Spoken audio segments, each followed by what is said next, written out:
Fala pessoal, seja bem-vindo ao Fé e Cultura, o nosso podcast. Eu sou André Rodrigues, eu já estou aqui em clima de São João, né Marcos? Seja bem-vindo, nós estamos iniciando mais um episódio e eu estou aqui com ele, como sempre, Marcos Xavier. Prazer estar aqui mais uma vez, André, para batermos esse papo aí mais uma vez muito importante para a igreja cristã no Brasil. Rapaz, vamos falar dos pentecostais, né? É bom, pentecostal é um povo bom, um povo crente, né? Doutrina pentecostal, igreja pentecostal, né? Vamos falar aí da turma do Labachúria, né? Canelinha de fogo, né? Canela de fogo. Né? O que é e como isso se desenvolve na Bíblia? A grande verdade é que a gente vive uma confusão muito grande hoje no Brasil. Existe igreja de todo tipo, né? Tem a turma da Universal, tem a turma da Assembleia de Deus, tem os presbiterianos, tem os congregacionais, os batistas. Onde é Batista que a... renovada, Batista renovada, Batista não sei o que, né? Como é que a doutrina pentecostal se desenvolve para a igreja no Brasil e na Bíblia, né? Sim, é importante falar disso, porque às vezes a gente vai falando sobre esses assuntos sem conhecer, e é importante que a gente esclareça tudinho aí pro povo. E aí tem muita gente criticando, né, os pentecostais, às vezes classifica qualquer movimento carismático como dentro do pentecostal e diz, esses pentecostais, essa turma de fogo, e aí a gente precisa esclarecer sobre isso. Primeiramente, o que é o movimento pentecostal? O que é a própria palavra Pentecostes, né? O que é que significa? O Pentecostes surge lá quando a igreja está reunida em Jerusalém. Os apóstolos estão todos reunidos em Jerusalém, conforme Jesus tinha mandado, fiquem em Jerusalém reunidos até que envie o Consolador, o Espírito Santo. E naquele momento em que eles estavam ali reunidos, o Espírito Santo desce sobre ele ali. A Bíblia em Atos 2. A Bíblia vai dizer que eles ouvem um som, né, e eles começam a ver com línguas repartidas como que de fogo, né? E aí havia ali uma multidão reunida, pessoas judeus prosélitos, né, convertidos ao judaísmo, pessoas de diversas nações ali reunidas, e os discípulos, eles começavam, a Bíblia vai dizer que eles começavam a falar das maravilhas de Deus, e as pessoas que estavam reunidas ali ouviam na sua própria língua. Como se fosse uma tradução simultânea, né? Esse fenômeno aconteceu no dia de Pentecostes, que era uma festa, né, judaica que ocorria, acho que 50 dias, né, após a Páscoa, né? Por isso o nome Penta, né? Vem de 50 aí. E aí a gente tem aí o dia de Pentecostes que marca aí e divide opiniões, né? O que estava acontecendo ali? Será que aquelas línguas ali eram línguas só idiomáticas ou línguas realmente espirituais, né? Como quem fala somente com Deus? Tá, então você tem ali um fenômeno que acontece em Atos 2, é um fenômeno de derramamento do Espírito Santo. Conforme a profecia de Joel, que né? é o cumprimento de uma promessa, né? Sim. Então você tem lá Joel dizendo, derramarei o meu Espírito sobre toda a carne. Não só Joel profetizou, mas Ezequiel também profetizou, outros profetas falaram sobre isso. Isso é uma coisa muito comum ali na profecia do Antigo Testamento, né? Então você tem esse fenômeno em Atos 2 que acontece 50 dias depois da Páscoa, ou seja, depois da morte de Cristo. Sim. O Espírito Santo vem e visita esse povo. Tá. E aí você tem na história hoje um movimento chamado Pentecostal, que se remete ao nome Pentecostal, vem dessa experiência lá de Atos 2. Eu vou lhe perguntar, na verdade, mas eu imagino, né, que devia ter sido algo que eles perceberam, né, que a igreja estava fracassando, talvez na Europa, né, acho que perdeu devido ao liberalismo, né, aquela coisa do poder do Espírito Santo, parece que os dons não se manifestavam mais, então os crentes buscaram isso, né? E isso é motivo de uma grande discussão na história da teologia, porque você tem uma turma aí que acusa os pentecostais, dizer assim, não, essa doutrina nunca teve na história. Sim.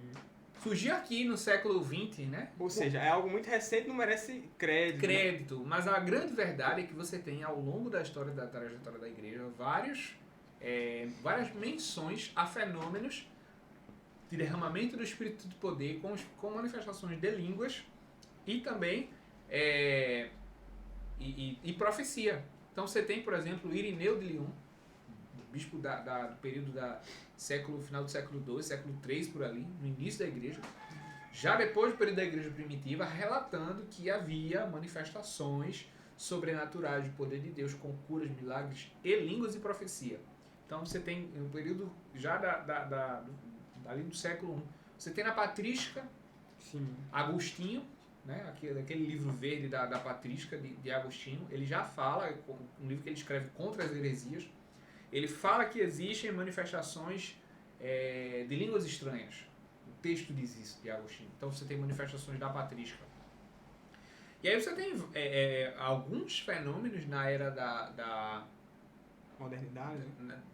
Da Idade Média também, você tem manifestações. Então, assim, é claro que não é como foi no movimento pentecostal. Você tem pouquíssimos relatos, mas tem. É tanto que uma parte dos historiadores cristãos desses períodos, eles dão relato. Agora, com o liberalismo, com o advento do liberalismo, você tem um esfriamento muito grande do liberalismo que nasce da teologia reformada, né? Nasce da teologia calvinista. Você tem um esfriamento espiritual Parece muito que grande. os dons espirituais são quase que inexistem no meio da igreja devido ao liberalismo, né? Ao liberalismo e a própria rejeição por parte de uma linha da igreja protestante, ali depois da reforma, que não buscavam os dons do Espírito Santo. E aí isso culmina num grupo de pessoas que no final do século XIX para o início do século XX, ali, começaram a se reunir nos Estados Unidos para estudar, buscar, e eles chegam à conclusão de que, de fato, o fenômeno do derramamento do Espírito Santo é algo que deve ser buscado. Até que no ano de 1900, no dia 1º de janeiro de 1900, ou seja, no primeiro dia do ano do século XX, você tem uma irmã, frequentadora da escola dominical de Bethlehem, que, inclusive quem traz isso é aquele teólogo brasileiro, o Gutierrez Siqueira, ele explica isso em um das palestras dele, que ela recebeu o movimento, e aí você tem, depois desse período de 1900, você tem ali na Rua Azusa um grande evento, que foi o evento conhecido até hoje, né, como o derramamento, o avivamento da Rua Azusa, que é onde o Pentecostes atinge todo o mundo. Então, você tem ao longo da história manifestações, mas o fenômeno nasce ali no século XX como um movimento de fato organizado que defendia a busca pelo Espírito Santo. Então, de certa maneira, surge como uma resposta ao esfriamento da igreja ao longo dos séculos devido ao liberalismo, né? Então, a tentativa de resgatar aquilo que a Bíblia já ensinava, aquilo que o apóstolo Paulo já ensinava, que a gente via no livro de Atos. Tem um movimento no século XVI que é o chamado pietismo, né? Que ele já dava ênfase ali, com Jacob Spencer, ele já dava ênfase em manifestações sobrenaturais, mas isso era no século XVII. É um período de bastante esterilidade espiritual, até que vem os grandes avivamentos. Pessoal, aí você tem um movimento metodista, né, com John Wesley, mas o movimento metodista buscava mais a santidade, a ênfase de uma segunda experiência, né? Você tem a experiência da regeneração e uma segunda experiência, uma experiência de revestimento, que para os metodistas era a busca pela santidade, né? Os pentecostais dizem, não, tem um fenômeno aí na Bíblia, que é o derramamento de poder, que ele tem a ênfase com o batismo do Espírito Santo. É o que nós conhecemos como o batismo no Espírito Santo, né? Não necessariamente é aquele que, quando a gente aceita o Senhor Jesus, a gente é aquilo que se chama de regenerado, né? Isso. Aquela coisa que é o novo nascimento. Nascer de novo, né? Aquilo que Jesus explica para Nicodemo, né? É necessário nascer da água e do Espírito, é necessário um novo nascimento.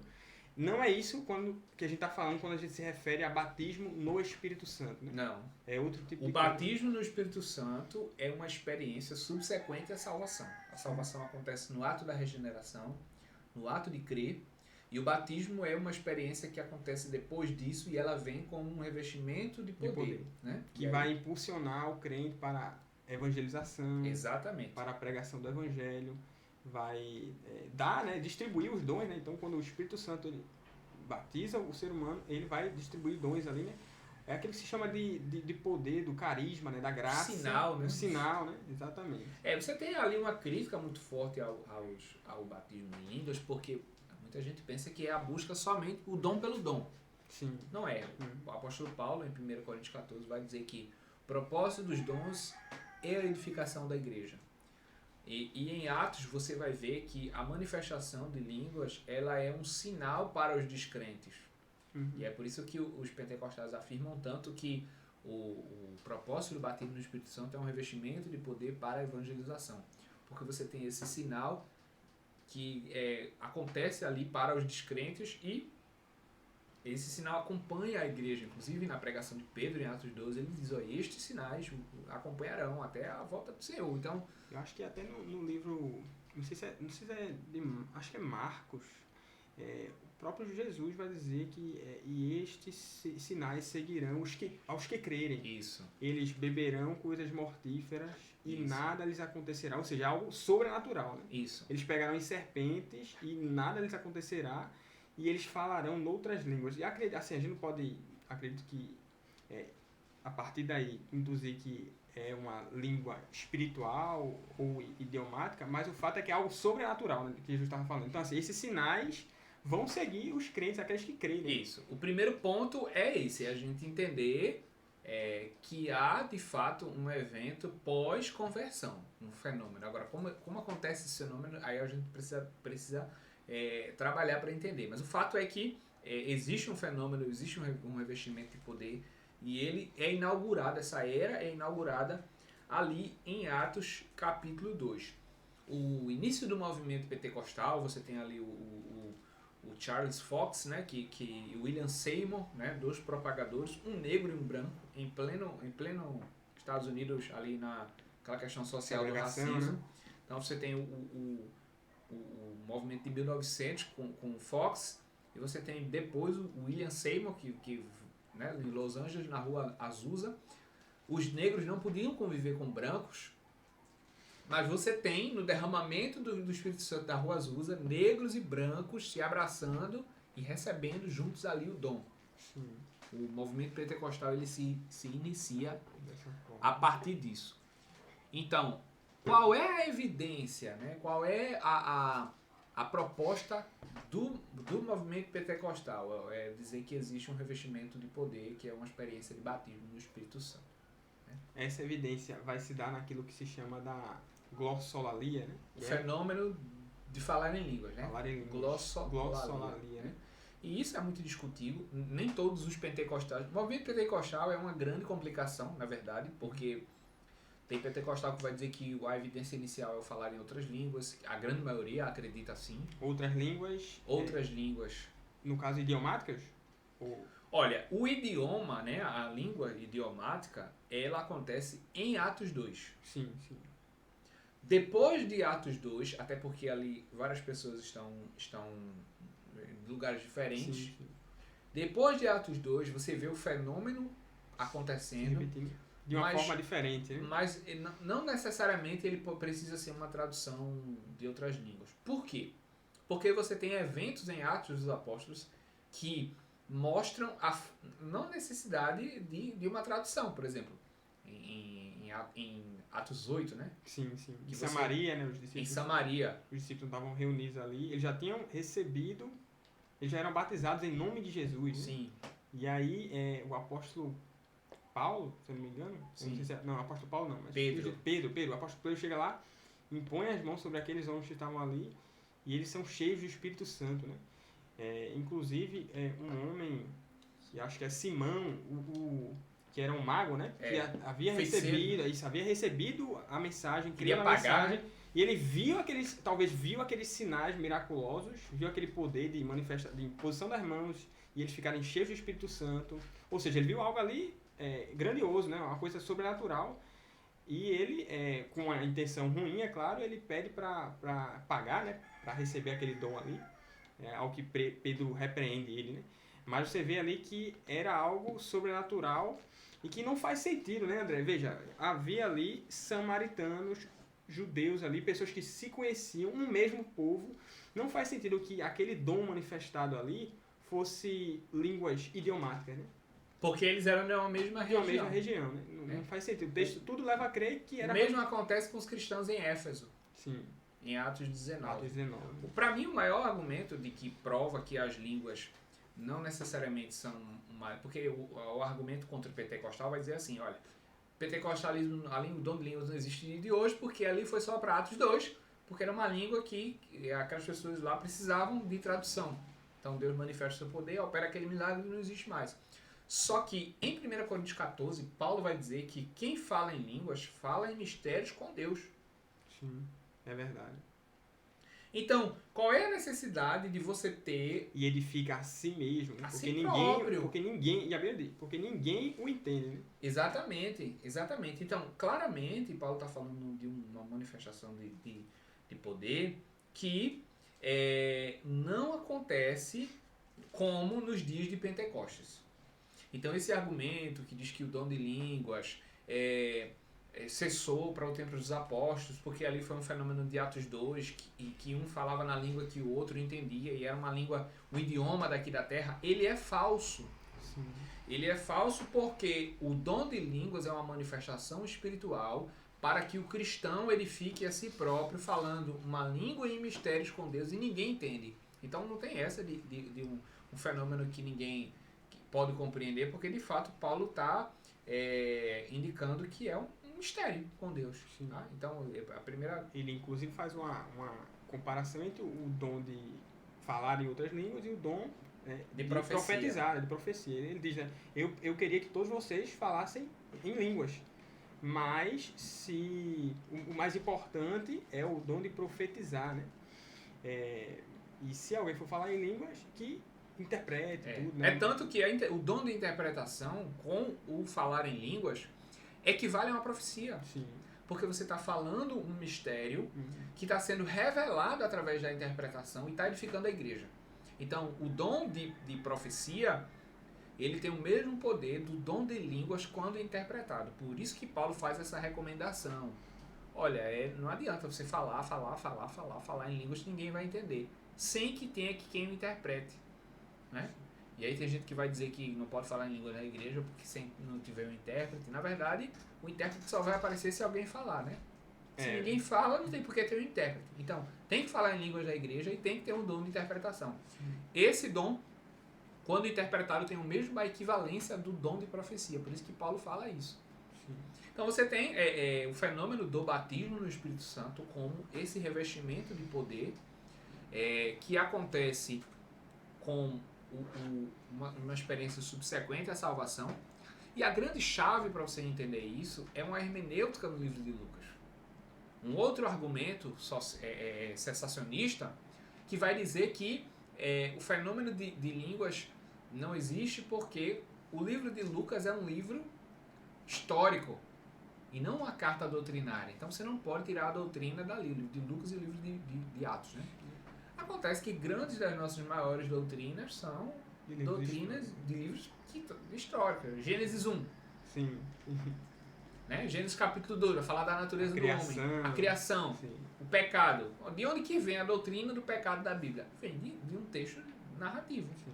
Então, o livro de Lucas, o Evangelho de Lucas é um texto de narração, é um texto descrito, mas ele fundamenta uma teologia. Né? Então você tem Atos 19, né? Paulo em Éfeso, né? Paulo chega em Éfeso lá, ele faz uma pergunta, né? Ele faz uma pergunta, vocês receberam o Espírito, né? Acredito que a pergunta que Paulo estava fazendo era em relação a essa coisa que ele está falando do dom, né? Do Espírito Santo sendo derramado. Recebestes o Espírito Santo quando crestes? Quando crestes. Aí ele pergunta até, foste batizado em quê? Ele, batizado no batismo de João, João. Né? Para arrependimento, para remissão dos pecados. Esse é o batismo de João, né? E aí o apóstolo Paulo chega lá, impõe as mãos sobre eles, e eles são cheios do Espírito Santo, e a Bíblia vai dizer que eles começam a falar noutras línguas e a profetizar, né? E a Bíblia diz que haviam só 12 homens reunidos ali, em Éfeso. Ou seja, veja, 12 homens reunidos já eram cristãos. A Bíblia diz que eles já eram discípulos. Eles já creram na mensagem, já tinham se arrependido dos pecados. Já tinham sido discipulados. Já tinham sido discipulados. Estavam todos ali num local, um grupo de 12 homens.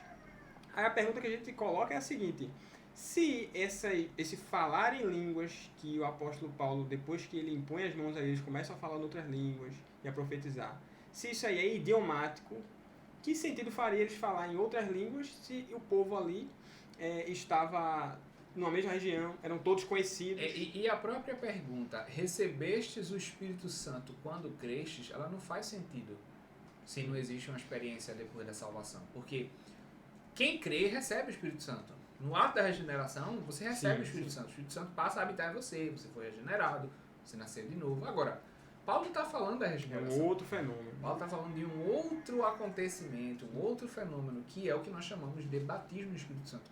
E é tanto um batismo que no texto ele diz assim: fostes batizados em quê? Né? Ele vai dizer, não, fomos batizados no batismo de João. Quer dizer, existe o batismo de João, existe o batismo para o arrependimento, existe o batismo que é o batismo da regeneração, e existe um outro batismo, que é o batismo do Espírito Santo, que é o revestimento de poder. É aquela efusão de poder, né, que capacita para a obra, né? Que Paulo impõe as mãos e eles tanto falavam em línguas quanto profetizaram. Né? Então, a gente falou aí, só recapitulando, né, a questão do movimento pentecostal, quando surgiu a ênfase, né, que é uma experiência subsequente à salvação. Essa experiência é o batismo, como nós falamos aqui. Agora, por que línguas? Né? Por que há essa ênfase tão grande em um dom de línguas? Em todos os textos, Marcos, de Atos, que há línguas, não, né? Alguns textos não há manifestação de línguas. Acho que na casa de Cornélio, né? Não há línguas. Não há línguas. Há profecia, mas não há línguas. É dito apenas que eles foram cheios do Espírito Santo, mas não é dito que havia línguas mesmo. Né? Mas a evidência mais forte é a glossolalia. Né? Você tem ao longo da história da Bíblia, você tem vários eventos, inclusive no Antigo Testamento, em que houve derramamento de poder, ou seja, o indivíduo foi cheio do Espírito Santo. E junto com esse enchimento do Espírito Santo, acontece um fenômeno relacionado à fala. Você tem Moisés. Moisés foi cheio do Espírito Santo, o que é que ele faz? Profetiza. Sim. Inclusive ele profetiza, aponta, indicando que ele diz, quisera eu que todos vocês falassem, profetizassem, Moisés diz. Então Moisés foi cheio do Espírito Santo, junto com ele é um fenômeno de fala. Quer dizer, o texto não diz ali que foi línguas estranhas, eu não posso afirmar isso, mas houve profecia. O próprio Saul, né? Depois que ele é ungido como rei, Saul ele é ungido como rei e ele vai para o meio dos profetas, né? E começa a profetizar no meio dos profetas. O povo olha ali, aquele né, Saul, o Belemita, né? Não, o Belemita, Benjamita, né? Ele foi cheio do Espírito Santo e ele profetiza e ele dança, né? Ele dança, é verdade. Inclusive, isso é um fenômeno físico, né? Uhum. Você tem as pessoas sendo chamadas à atenção por causa do carisma, né? Como eu posso dizer, da manifestação daquele enchimento de poder. Então você tem um enchimento de poder associado a um fenômeno de fala. Isso está em toda a Bíblia, né?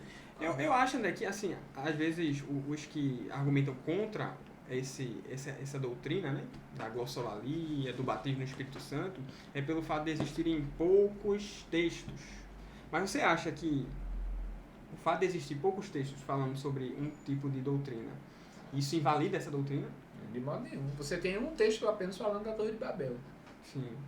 Que é o Gênesis 11. Por exemplo, a doutrina que todos nós temos comum aos cristãos, católicos, evangélicos, que é a doutrina da Trindade.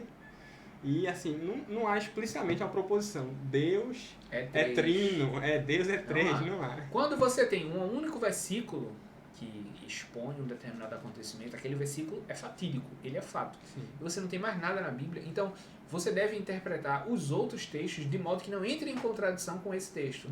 Então os outros textos querem dizer alguma coisa que tem a ver com ele, ou do contrário, ele não serve. Sim, né? Mas você tem uma infinidade muito grande. Joel, por exemplo, vai dizer que eu derramarei o meu espírito sobre toda a carne, os vossos filhos sonharão, os vossos jovens terão visões, os vossos velhos terão sonhos. E profetizarão. Ou seja, novamente, no derramamento do Espírito Santo, você tem o fenômeno da manifestação profética como uma ideia de falar, né? Sim. Quando você chega no Novo Testamento, você tem Isabel diante de Maria. O que é que acontece? Ela é cheia do Espírito Santo, seu ventre estremece e ela profetiza. Ela olha para Isabel, ela não sabia que Isabel estava grávida, porque tudo ocorria em segredo. E ela profetiza e diz, ó, bendita és tu e bendito é o fruto do teu ventre. Então, ela foi cheia do Espírito Santo e profetizou. Você tem o próprio Zacarias, né? No altar, no altar do Senhor, que ele fica mudo por não crer. Ou seja, na falta da crença, acontece a falta da fala. Né? Muito curioso, muito interessante. É uma jogada ali. Quem que observa isso? Lucas. Porque a ênfase do Evangelho de Lucas e do livro de Atos é identificar esse fenômeno, essa manifestação do Espírito em Atos. Sim. Então, aí quando você tem em Atos 2, aí você já tem a expressão glossolalia, né? Que já é um fenômeno de língua estranha. Mas isso não invalida o fato de que existe um fenômeno, e aí a gente pode discutir se é de fato uma língua estranha ou se é a profecia a evidência inicial. Mas o fato é que o fenômeno de falar em outras línguas, ele vem como parte do derramamento do Espírito e do revestimento de poder. Sim. Eu acho que isso fica claro na Bíblia. Assim, acho que pelo texto de 1 Coríntios capítulo 14, me leva a crer que realmente são línguas espirituais que quem me ouvir falar não vai entender se não for dado o dom de discernimento, de interpretar. Realmente acho que não é uma língua idiomática, né? Não é. Acho que o texto deixa bem claro que isso é uma língua como quem fala em mistério. Uma parte da rejeição do movimento pentecostal aqui no Brasil, principalmente no Brasil, é preconceito. Sim. É preconceito, porque nós fomos evangelizados, fundador da Assembleia de Deus aqui, dos primeiros missionários pentecostais são de uma Europa muito pobre, né? Suécia, por ali. Então,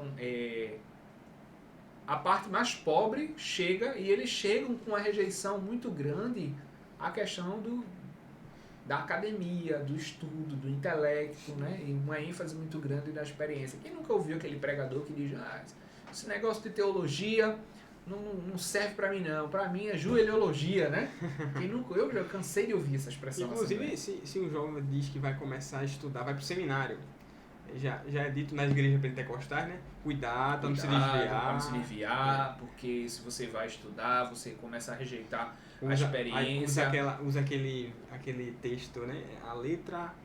A letra mata, mas o espírito vivifica, como se as duas coisas fossem mutuamente excludentes, né? Então você tem ali, por causa dessa influência dos missionários suecos, que uma parte deles é de uma linha mais pobre, né? Mais, digamos assim, não intelectual, você já tem na raiz do movimento pentecostal brasileiro uma anti-intelectualidade. Então isso se populariza e hoje quem rejeita a teologia pentecostal já rejeita acusando com preconceito de que o pentecostal não gosta de estudar ou não estuda teologia, e a gente sabe que isso não é verdade. Né? Então uma parte da rejeição é puro preconceito, não é nenhuma questão hermenêutica, não é nenhuma questão da análise bíblica. Quando Paulo diz lá em 1 Coríntios 14, ele é claro quando ele diz que é para a edificação da igreja, né? Que é necessário buscar com zelo os melhores dons, especiais o de profecia, né? Agora, a grande verdade é que as igrejas pentecostais cometem muitos exageros, né, Marcos? Dá o que falar, né? Bronca. Esses dias eu vi cada acontecimento. Eu vi um vídeo de uma mulher em cima da outra, né?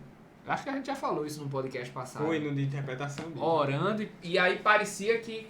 Ela queria passar a unção dela, ou como é que era? Eu não sei dizer o que aconteceu. Eu sei que o vídeo viralizou, a foto viralizou, e disseram que era um casal tendo relações em cima do altar, e os irmãos estavam orando para que ele recebesse a fertilidade, para ter filhos.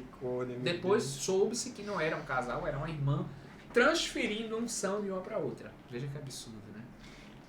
Esse tipo de escândalo acontece nas igrejas pentecostais ou neopentecostais, por ignorância mesmo. E eu acho que mancha, né? Acaba todo o grupo pentecostal fica manchado por causa disso daí, né? Aí dá munição para quem já tem um preconceito, né? Já prévio, de olhar assim, até de se considerar como irmão, né? Em Cristo. Então, veja, tem um preconceito até veja, nas igrejas protestantes pentecostais, você vê, a população geralmente é pobre, preta. Então você vê uma rejeição muito grande também por pessoas que olham assim, veja, pessoas mais marginalizadas. Não, por uma questão histórica mesmo, a associação dos negros à pobreza já existe aqui no Brasil. Não estou dizendo que todo negro é pobre, mas eu estou dizendo que a classe mais pobre do Brasil ela é majoritariamente composta por negros por causa da formação do nosso país. Sim. E não porque o negro é incapaz ou não é nada disso. Mas é fato uma questão histórica. E aí você tem nas igrejas de classe mais pobre uma efusão do fenômeno pentecostal, inclusive por causa dessa origem, né, do Pentecostes enfatizando a experiência e tudo mais. Criam até cursos para ensinar como se fala em línguas estranhas. Isso é absurdo. Eu já vi, não sei qual foi o pastor, mas eu vi na internet ele ensinando a como falar em línguas estranhas. Eu já sei quem é esse pastor. Ensinar como falar em línguas estranhas. É terrível. Puxa, eu disse, curso é 2 anos. Imagina. Pegou o diploma, tá habilitado a falar em línguas estranhas. Primeiro você vai treinar a fala, depois a escrita, a língua dos anjos. Que absurdo. Daqui a pouco não é estranha. Exatamente. Se todo mundo aprender, vai deixar de ser estranha, né? Estranha, E o Espírito Santo, ele em 1 Coríntios, né, 12, 13, 14, o Espírito Santo distribui os dons a cada um como quer. Sim. Isso já tira de fato do homem o poder de ter o controle sobre a manifestação desse dom. Agora, você tem um conjunto de dons ali, né? 1 Coríntios 12, né? Dom de sabedoria. Dom da ciência. Sim. Dom de profecia. Ensino, dom de línguas. Ensino tem? Dom de discernimento de espíritos, isso. Dons de cura. Dons de operação de maravilhas. Você tem também os dons que são mais, podemos dizer, de ofícios, né? Que aí vem o dom do ensino. Né? Que não é relatado ali em 1 Coríntios 12, mas acho que é Efésios. Acho que tem relação mais com o ministério, né? O ministério, tem o dom do cuidado, né? Com aquelas pessoas, enfim. Mas você tem um conjunto de dons que Deus distribui a cada um como o Espírito Santo lhe é devido. A grande discussão é, esses dons existem, eles operam hoje? Há uma corrente que diz que esses dons, eles serviram num momento específico da igreja, quando ainda não havia sido formado o cânon, né? Tem uma corrente que diz que ainda não havia sido formado o cânon ali nos primeiros séculos da igreja. Então, Deus utilizou desses dons como ferramenta para impulsionar o crescimento da igreja. Então, aquele fenômeno no livro de Atos capítulo 2, né, da manifestação do Espírito Santo, do batismo do Espírito Santo ali, aquela evidência do falar em outras línguas. Então, foi uma tentativa de fazer capacitar os apóstolos para pregar o evangelho e alcançar as pessoas, difundir o evangelho naquele período ali em que a igreja estava iniciando. Mas que depois que o cânon foi formado, não há necessidade mais desses dons. É isso que acho que se chama dispensacionalismo, né? Não, cessacionismo. Cessacionismo, isso. Dispensacionalismo é outra coisa. Tem a ver com... Cessacionismo, de cessar, né? Então, creio justamente que esses dons serviram para o passado, no início da igreja, que depois não servem mais. Assim, eu vejo da seguinte forma. Quem tem essa perspectiva entende que o propósito dos dons é dar uma revelação canônica. Mas esse não é o propósito dos dons. Paulo vai dizer que o propósito dos dons é edificar a igreja. E a igreja não precisa ser edificada nos dias de hoje. Então, os dons são parte desse meio pelo qual Deus santifica e edifica os crentes. Então veja, você não tem mais hoje a necessidade da formação do cânon, porque o cânon Já fechou. A palavra de Deus foi já revelada. Né? Você não tem. Mas você tem uma manifestação espiritual que edifica a igreja e ela é parte da obra redentora do Espírito Santo. Inclusive, esses teólogos cessacionistas, eles precisam ser combatidos. Sim. Nós não podemos tolerar um tipo de teologia que queira matar ou destruir a verdadeira obra do Espírito Santo de Deus. Sim. Então eles chegam com uma aparência, né, de intelectualidade, com arrogam para si né, a santa palavra de Deus, a sã doutrina, Sim. o estudo das escrituras. Aí chegam nas igrejas pentecostais e quer dizer isso é antibíblico, o fenômeno cessou e tal do mais. E tem muita gente aderindo, né, e abraçando, quando na verdade o que acontece é que eles estão deturpando a palavra de Deus a partir de pressupostos. Né? A ideia de que o dom serve para formar o cânon é um pressuposto. O dom não serve para formar o cânon. O dom serve para edificar a igreja. E André, tem uma coisa que tu colocou no teu Instagram que eu achei interessante, que é no teu Instagram, ou foi no... Eu tenho um privilégio de, né, acompanhar o trabalho de André. Ele já está vendo então, as aulas do Clube Fé e Cultura. Cultura. Inclusive, nós no dia 20 de junho, no próximo dia 20, nós vamos estar lançando o Clube Fé e Cultura. Né, e aí você vai poder acompanhar, vamos disponibilizar uma plataforma online com cursos sobre a palavra de Deus. Você vai poder estudar a palavra de Deus, participar dessa comunidade, né? Dessa comunidade de fé cristã. Mas vamos lá, você está falando... Eu assisti a primeira aula e tu colocou um princípio lá, que é a Bíblia explica a própria Bíblia. Isso. A Bíblia explica a própria Bíblia. Porque assim, me parece que alguns teólogos, né, principalmente reformados, cessacionistas, eles se valem muito mais de textos que são extra-bíblicos, né? Por exemplo, a gente vai ver muitos pegando o Calvino e outros teólogos como a sua base. Assim, não sei se é justo o que eu vou falar, mas assim, dá a impressão que vai colocar em pé de igualdade ou até acima das escrituras. Veja, você tem que ler a Bíblia e deixar que a Bíblia fale por si só. Isso não quer dizer que você não vai se utilizar de outras ferramentas, da filosofia. O pior é ver essa turma depois criticar a Igreja Católica por se apoiarem na tradição. Sim. E defender o solo da Escritura. Mas você tem o mesmo apego pela confissão de fé de Westminster, ou de qualquer confissão de fé, ou o Sínodo de Dort, ou qualquer outro documento da Igreja, colocando em par de igualdade com a Escritura. Isso é um erro, é um perigo. Veja, a confissão de fé e os escritos dos homens santos, né? Os homens da história, são muito importantes. Calvino tem muita coisa boa, né? Os reformadores, Lutero, tem muita coisa boa, mas os escritos dele eles não têm essa questão de autoridade, porque eles são escritos de homem tão falho quanto nós. Sim, é verdade. Agora, quando você olha para a Escritura, né, quando eu digo assim, a Bíblia explica a própria Bíblia, é exatamente porque aquilo que eu não entendo em algum determinado texto vai ser esclarecido à luz da própria Escritura. Sim. Conforme eu vou estudando, por exemplo, a revelação não está completa em Atos. Eu não vou conseguir entender o fenômeno do Pentecostes apenas em Atos. Sim. Da mesma forma que eu não vou conseguir entender apenas o fenômeno dos dons apenas em 1 Coríntios. Mas eu preciso da análise completa, né, do fenômeno do Pentecostes, das profecias do Antigo Testamento, o que as pessoas disseram que ia acontecer, como Paulo interpreta a história, por isso a Bíblia explica a própria Bíblia. Né? E aí, o maior erro que acontece principalmente em relação aos pentecostais, é isso. É você querer pegar um texto e ou descartar ou supervalorizar, e não dar o devido valor a ele como palavra de Deus à luz do contexto da própria Escritura.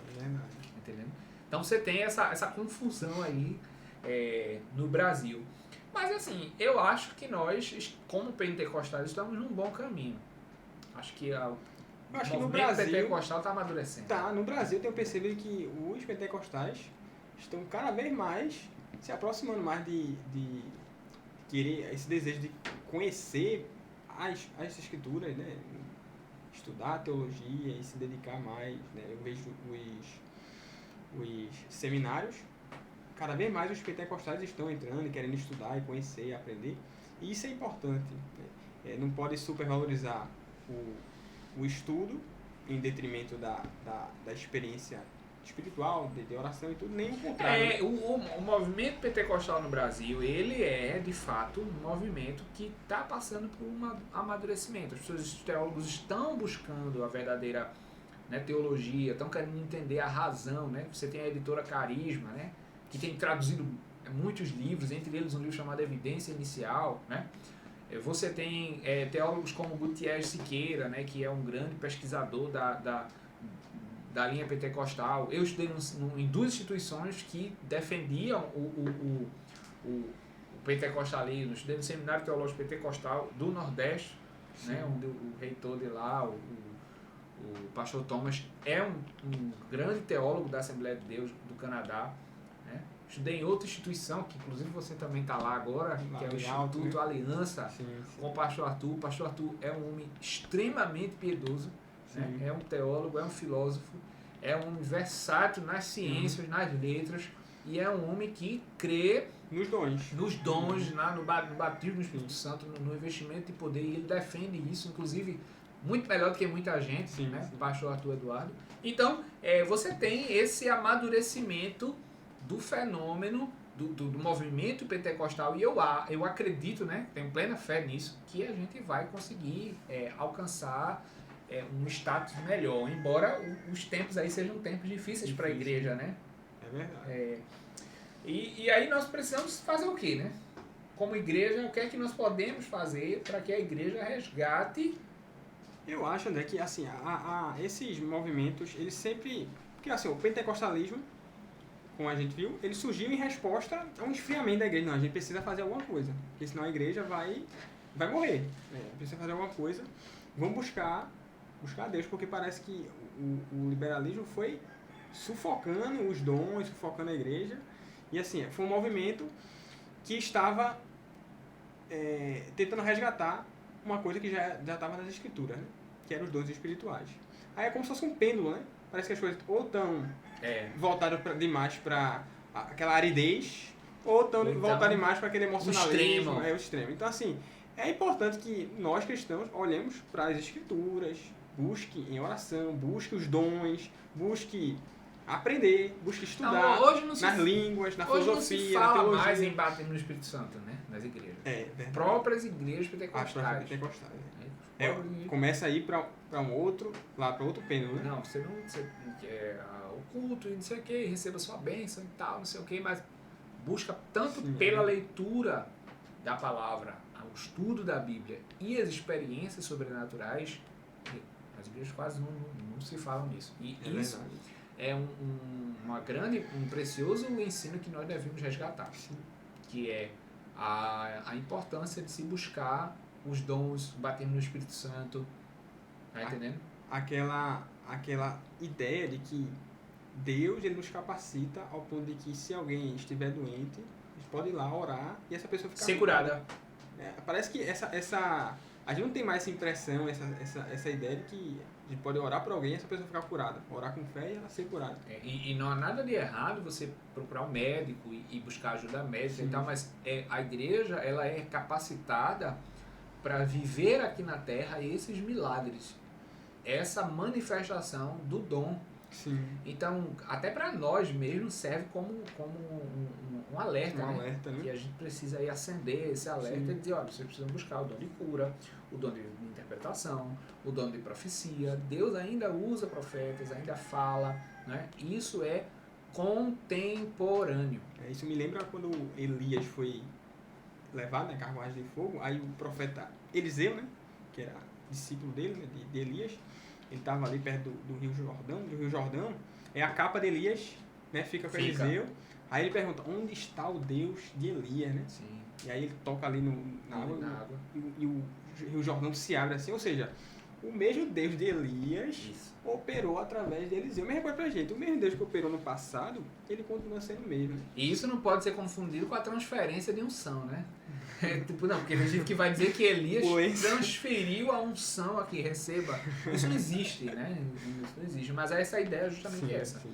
e que é o mesmo Deus que operou nos dias de Elias, é o Deus que opera nos dias de Eliseu. É verdade. Continua, né, operando. É verdade. Toda a história da igreja, né? Toda a história da igreja. Sempre tiveram homens piedosos, sempre tiveram homens que buscaram, que fizeram, que através do Espírito Santo operaram milagres, buscaram os dons espirituais. Se a igreja buscar, Deus derrama o seu Espírito. Então, uma palavra aí aos pentecostais. Leia a Bíblia. Estude a Bíblia, né? Estude a Bíblia. Sempre bom dizer. A Bíblia tem aquele momento mais devocional, que a gente vai ler e estudar mais para se alimentar, não é um estudo tão profundo, é mais para a gente se alimentar na nossa vida prática. Mas busque conhecer, estudar a Bíblia. É tão bom você saber que a palavra de Deus ela vai lhe direcionar, iluminar o seu caminho, iluminar a sua jornada. A sua vida realmente vai ser iluminada pela palavra de Deus. Então é importante que você estude a Bíblia, conheça o texto bíblico, conheça a história do povo de Deus, a história de Israel no Antigo Testamento ali, o Pentateuco, o período dos reis. Isso é uma coisa que a gente está repetindo muito, né? Conheça os evangelhos. Olha, o crente que não conhece os evangelhos, como é que vai ser? Conheça os evangelhos, estude e busque os dons, busque a Deus, porque o Senhor ele ainda opera milagres, opera os seus sinais, né? Então tem que buscar. A gente é crente, né? E crente tá aqui na terra como luzeiro, né? Então, é isso aí, pessoal. Que nós possamos estudar mais sobre o movimento pentecostal, entender, compreender, aprimorar, para que nós possamos viver mais essa experiência nos dias de hoje. Esse foi mais um episódio do Fé e Cultura Podcast, o nosso podcast. E fique aí atento às novidades. Dia 20 está estreando o Clube Fé e Cultura, onde nós vamos estar trabalhando aí a teologia. Muito obrigado e até a próxima.